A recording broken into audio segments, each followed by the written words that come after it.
Welcome back to PCTV. This is a segment called What Is It and Why Should I Care?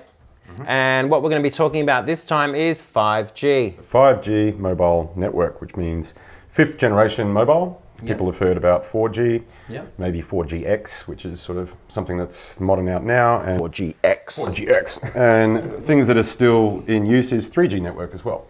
So these are just various iterations of generation of mobile technology. And they're supposed to be getting better each iteration? They are. Effectively, the two things that make it better is much higher bandwidth.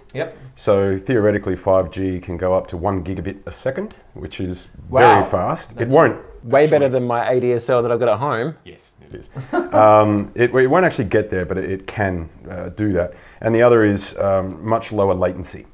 Okay, so now the way that works, if you're using your smartphone, and remember most smartphones are internet connected, and if you're in a situation where you're in like a sporting stadium, let's say you're watching a football or cricket match or something like that, and you want to send your little selfie that you took of yourself in the stadium up to Facebook or anything like that, one of those social media platforms, you'll find that there's a big delay in actually being able to upload that data. And the reason why that happens is everyone else in the stadium, unfortunately, is sharing that access to the radio towers which are broadcasting that data up to your social network platforms. That's right. It's a bottleneck that's created by everybody doing the same thing. It's called contention or network contention. It's basically everyone in a queue.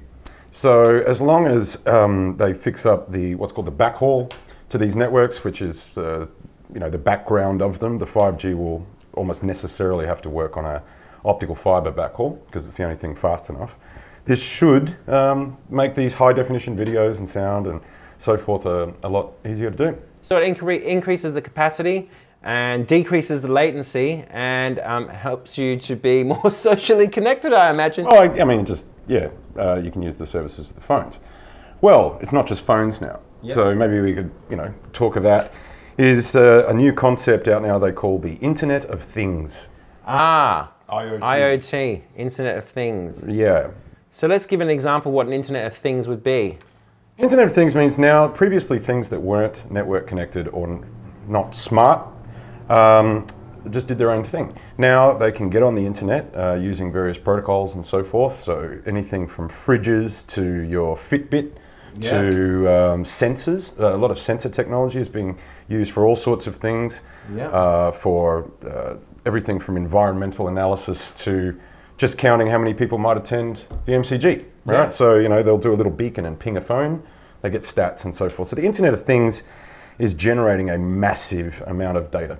It's also, I guess, when you want to have something like those smart home devices like the Amazon's Alexa and Google Home and all these sorts of things, if you want to have your house connected up so you can say, turn on the lights, well, I guess you need to have smart lights. Or find me a piece of music. I saw a piece now that they're starting to look at some facial recognition that will then read what mood you're in and choose some music accordingly. Right. What if you've just got resting bitch face? What happens then? Well then, I don't know. I guess they'll just have to fine-tune the deep learning algorithm to compensate for RBF.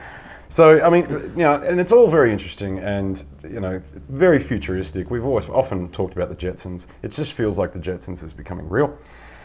The flip side to it is the security. Always. Yeah, for sure. Right.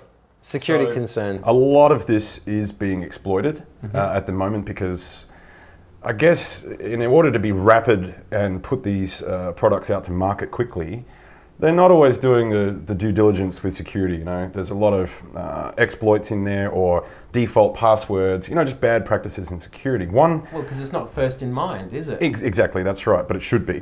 We need to regulate this quite properly. One thing that came up over a year ago was, I can't remember what show, but they demonstrated just how easily it is to tap in over the internet to baby monitors. Oh yes, I remember hearing about this. Demonstrated, it's looking right into people's bedrooms and stuff. So, it's again that age-old thing of convenience versus security.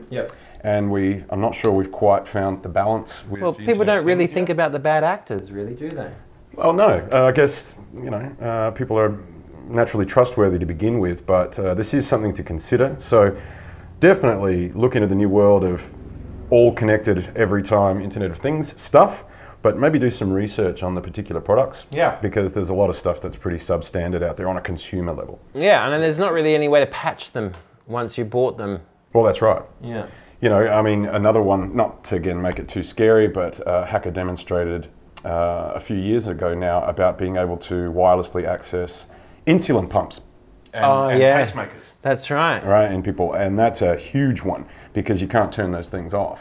At all. Yeah, so it's a new world. Watch it carefully, and you know, just careful your fridge doesn't become a spam bot. You know, which has happened. Yeah.